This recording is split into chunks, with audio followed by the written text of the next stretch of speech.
Police जब मौका वारदात पर पहुंची तो निकुंज निवास के आगे भीड़ लगी थी। लोहे का बड़ा सा दरवाजा बंद था, पर उसमें बना छोटा सा गेट खुला हुआ था। सुबह दूध वाले ने आकर वहीं बाहर लगी घंटी बहुत देर तक बजाई थी, परंतु जब दरवाजा नहीं खुला तो वह छोटे गेट से अंदर बरामदे तक आ गया था। एक घंटी वहां भी थी। दूध वाले ने वो भी बजाई, पर अंदर से कोई आवाज नहीं आई। तो उसने ड्राइंग रूम के अंदर पर्दे की झिल्ली में से झांकने की कोशिश की। कोई और दिन होता तो वो बाहर से ही वापस लौट चुका होता, परंतु कल घर के मालिक ने ही खुद बाहर आकर 7 लीटर दूध का ऑर्डर दिया था और कहा था कि बहुत मेहमान आएंगे तो ज्यादा दूध की आवश्यकता होगी।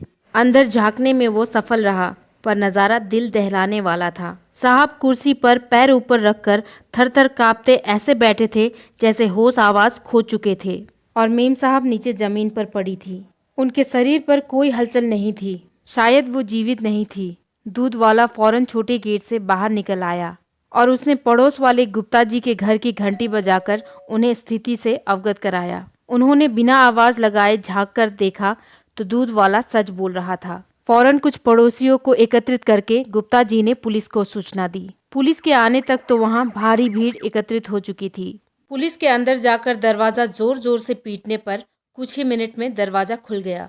पुलिस की पूछताछ में जो सामने आया वो इस प्रकार था कि 6 महीने पहले ही सूरज और माला इस घर को खरीदकर इसमें रहने आए थे। उनके विवाह को 4 वर्ष हुए थे और अभी कोई संतान नहीं थी। दोनों ही पड़ोस में किसी से बात नहीं करते थे। पड़ोसियों ने शुरुआत में दोस्ती बढ़ाने की कोशिश की थी, लेकिन रूखी सी मुस्कान के अलावा कोई उत्तर नहीं मिला। सामने मिलने पर औपचारिक हाय हेलो के अलावा किसी से बातचीत नहीं होती थी। यह मकान 2 वर्ष तक बंद रहा था। उसके पहले जो परिवार यहाँ रहता था, उनकी युवा बेटी ने आत्महत्या कर ली थी यहीं एक कमरे में। उसके बाद वो परिवार यहाँ से कहीं और चला गया था। अंततः कोई इस मकान को खरीदना नहीं चाहता था। ऐसे में सूरज को यह मकान कम दामों में मिल गया था और उसने इसे खरीद लिया। पड़ोसियों के अनुसार पति पत्नी के संबंध मधुर नहीं थे। लड़ाई झगड़े की आवाज अक्सर ही वहां से आया करती थी। माला की मृत्यु के बारे में सूरज ठीक से कोई जवाब नहीं दे पा रहा था। उसके गले में निशान थे जिससे पता चल रहा था कि किसी कपड़े से गला घोंटकर उसे मारा गया है, लेकिन कपड़ा गायब था। सूरज के अनुसार जब वो सुबह करीब 5:30 बजे पानी पीने उठा तो उसने माला को इसी तरह पड़े देखा। उसने हिलाया डुलाया, तब समझ में आया कि वो नहीं रही। पुलिस द्वारा पूछने पर कि मेहमान कौन से आने वाले थे, सूरज का जवाब था दूध वाले से ऐसा बोलने के लिए माला ने कहा था। वो कोई सरप्राइज देना चाहती थी। जैसे ही सूचना मिली, दोनों के परिवार भी वहां पहुंच गए। माला के घर वाले सूरज को कोस रहे थे और सूरज के घर वाले मानने को तैयार ही नहीं थे कि वो ऐसा कर सकता है। शक की सुइयां हालांकि सूरज की ओर ही जा रही थी। केस जल्द ही सीबीआई को सौंप दिया गया। मानव एक जाना माना नाम था। इस तरह के उलझे हुए केस की तह तक पहुंचने में उसकी ही मदद ली जाती थी। जब से केस उसके हाथ में आया, लोग केस सुलझने की उम्मीद करने लगे थे। जब माला की डायरी मानव के हाथ लगी, तब सूरज और भी फंसता नजर आया, क्योंकि उसमें रोजाना के झगड़ों का जिक्र था। कहीं माला ने आत्महत्या की बात लिखी थी तो कहीं कुछ और। ऐसा ही हत्या से 2 दिन पहले तो उसने सूरज से जान का खतरा ही लिख दिया था।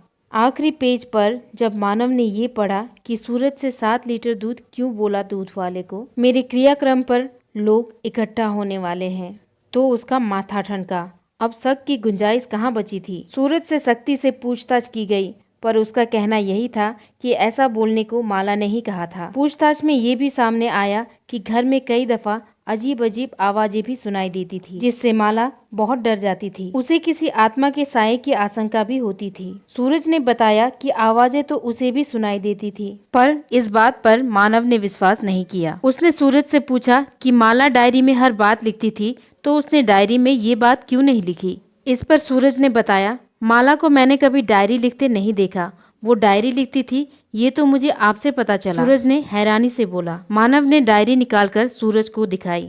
डायरी पिछले 5-6 महीने से लिखी जा रही थी। जब सूरज ने डायरी देखी, तब उसने वो डायरी माला की है ये मानने से ही इनकार कर दिया। उसके अनुसार डायरी की लिखावट माला की नहीं थी। एक बार तो मानव चकराया, फिर उसने माला की हैंडराइटिंग दिखाने के लिए कहा। उसे डायरी के अलावा घर में माला के हाथ से लिखा हुआ कुछ नहीं मिला। सूरज ने बताया वो सारे काम लैपटॉप और मोबाइल फोन पर करती थी। मैंने उसे घर पर कुछ लिखते कभी नहीं देखा था। मानव ने पूछा, फिर तुम कैसे दावा कर सकते हो कि हैंडराइटिंग उसकी है या नहीं? सूरज बोला, क्योंकि शादी से पहले उसने कुछ पत्र लिखे थे और एक बार हमारी जोरदार लड़ाई हुई तो गुस्से में उसने खुद ही सब फाड़ डाले थे। मानव ध्यान से उसके चेहरे को पढ़ रहा था। लिखावट माला की है या नहीं यह साबित करना मुश्किल नहीं था उसके लिए, पर सूरज जो बोल रहा था उसमें क्या थोड़ी सी भी सच्चाई है? सूरज ने आगे कहा, इस डायरी से तो लगता है कि हमारे रिश्ते बेहद खराब थी, जबकि ऐसा नहीं है। हम लड़ते बेशक थे पर प्यार भी एक दूसरे से बहुत करते थे। सूरज ने दिमाग पर जोर डालते हुए कहा, मुझे कुछ याद नहीं आ रहा। माला की माँ को भी डायरी दिखाई गई तो उन्होंने भी लिखावट माला की होने से इनकार किया। आगे की पूछताछ में माला की माँ से पता चला कि माला की एक गहरी दोस्त थी जो अक्सर उससे मिलने आती थी और माला उससे बहुत प्रभावित थी। उसका नाम सीमा था, पर माला का फोन खंगालने पर पता चला कि उस नाम से उसके मोबाइल में कोई नंबर सेव नहीं था। सूरज को उसके बारे में कुछ खास जानकारी नहीं थी। उसे सिर्फ इतना पता था कि कुछ महीने पहले उसकी दोस्ती सीमा नाम की किसी लड़की से हुई थी और वो दोनों अक्सर मिलती जुलती थी, लेकिन सूरज की उपस्थिति में वो कभी नहीं आई। सूरज ने उसका फोटो तक अभी तक नहीं देखा था, ना उसने कभी देखने की इच्छा जाहिर की थी और ना माला ने खुद कभी दिखाया था। लेकिन उसने ये जरूर बताया था कि सीमा बाकी लड़कियों से बहुत अलग है। उसे फोटो खींचना और खिंचवाना पसंद नहीं था। सूरज का घर पुराने बसे हुए मोहल्ले में था। दिन के समय वहाँ कोई गार्ड भी नहीं होता था, लेकिन रात को जरूर एक चौकीदार डंडा फटकारते हुए कभी कभी गली में चक्कर लगा लेता था, लेकिन पूछताछ में वो कुछ नहीं बता सका। सीसीटीवी कैमरा भी घर के सामने नहीं था। गली के कैमरे की फुटेज में देर रात तक कोई आता जाता दिखाई भी नहीं दिया। सबका शक बार बार सूरज पर ही जा रहा था, लेकिन सीमा को भी ढूंढना जरूरी था। आखिर खास सहेली थी वो, क्यों नहीं आई? सारे शहर में ये खबर आग की तरह फैल चुकी थी। सूरज बार बार डायरी उठाकर लिखावट पहचानने की कोशिश कर रहा था। अचानक याद आया, ऐसी लिखावट तो ममता की थी। ममता उसकी पुरानी महिला मित्र थी, लेकिन वो निश्चित तौर पर ये बात नहीं कह सकता था। ममता से रिश्ता खत्म हुए 5 साल हो गए थे। माला से बात पक्की होते ही सूरज ने ममता के पत्र और उससे जुड़ी हर निशानी मिटा दी थी, पर उसकी मोती जैसी खूबसूरत लिखावट उसे रह रहकर आज याद आ रही थी, जो कि डायरी वाली लिखावट से हूबहू मिलती थी। उसने मानव को बताना सही समझा। मानव को जैसे ही ये बात पता चली, उसने फिर से सीसीटीवी फुटेज सूरज को दिखाई। शाम के करीब 5 बजे एक लड़की गली में दिखी। हालांकि उसने अपना चेहरा काफी हद तक ढक रखा था। चाल ढाल से सूरज को वो ममता ही लगी। सामने वाली पड़ोसन ने भी पूछताछ में बताया कि उन्होंने कल किसी को आते तो नहीं देखा था, पर ये फुटेज वाली लड़की अक्सर ही माला के पास आती थी। ममता अब कहाँ है इसके बारे में सूरज को कुछ पता नहीं था, लेकिन उसके बारे में बाकी सब कुछ उसने मानव को बताया। करीब 6 साल पहले उसकी मुलाकात ममता से हुई थी। उसका बिंदास स्वभाव सूरज को भा गया। धीरे धीरे दोस्ती बढ़कर प्यार में बदल गई। सूरज ने उसे जीवन संगिनी बनाने का फैसला भी कर लिया था कि तभी कुछ दोस्तों से पता चला कि ममता सही लड़की नहीं है। उसका उठना बैठना आपराधिक प्रवृत्ति के लोगों के साथ है और वो खुद भी छोटी छोटी वारदातों में नियुक्त रहती है। सूरज का दिल टूट गया। उसने फौरन रिश्ता खत्म करने का फैसला किया।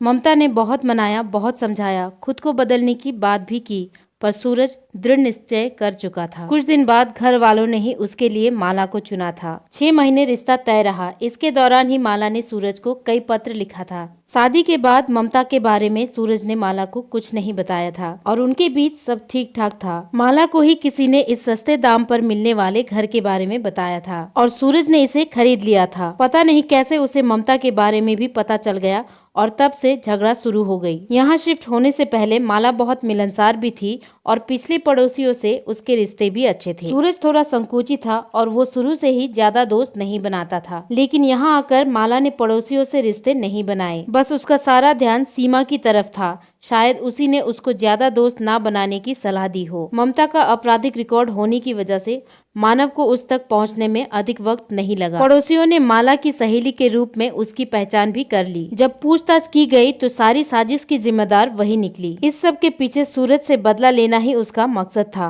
पिछले 4 वर्षों में उसका सारा ध्यान सूरज और माला की हर गतिविधि पर रहा। 3 साल तक वो खामोशी से रही, लेकिन पिछले 1 साल में उसने माला से जान पहचान करके दोस्ती कर ली। ये मकान मकान भी उसी ने दिलवाया, क्योंकि वो ऐसी जगह उन्हें रखना चाहती थी जहां सुरक्षा व्यवस्था इतनी अच्छी ना हो। माला को ऐसी पट्टी पड़ाई कि उसने किसी और से दोस्ती ही नहीं की। सीमा बनकर माला को ममता और सूरज के रिश्ते के बारे में नमक मिर्च लगाकर खूब भड़काया और बताया कि ममता और सूरज कॉलेज में रूममेट थे और सूरज से मिले धोखे के बाद सब छोड़ छाड़ कर कहीं चली गई। यहाँ तक कि सूरज द्वारा लिखी चिट्ठियां भी फड़वा डाली। माला सूरज की लिखावट पहचानती थी और उसके बाद ही गुस्से में उसने अपनी लिखी चिट्ठियां फाड़ डाली। यह कह सकते हैं कि ऐसा करने के लिए भी सीमा ने भड़काया था, क्योंकि वो माला की लिखावट के सबूत मिटाना चाहती थी।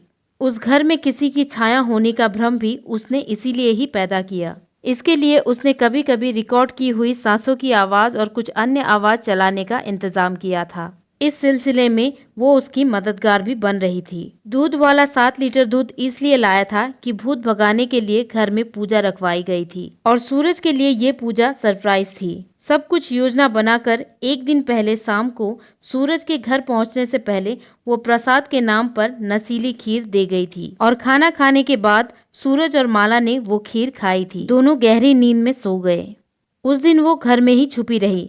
रात को माला को खींचकर हॉल में ले आई, जिससे सूरज की नींद ना खुले। अपने ही दुपट्टे से उसका गला घोंटकर मोबाइल से सारे सबूत मिटा डाली। मोबाइल फोन से वो नंबर, मैसेज सब कुछ डिलीट कर दिया। माला की दराज में वो डायरी रखी, फिर बाहर आकर सुबह की प्रतीक्षा करने लगी।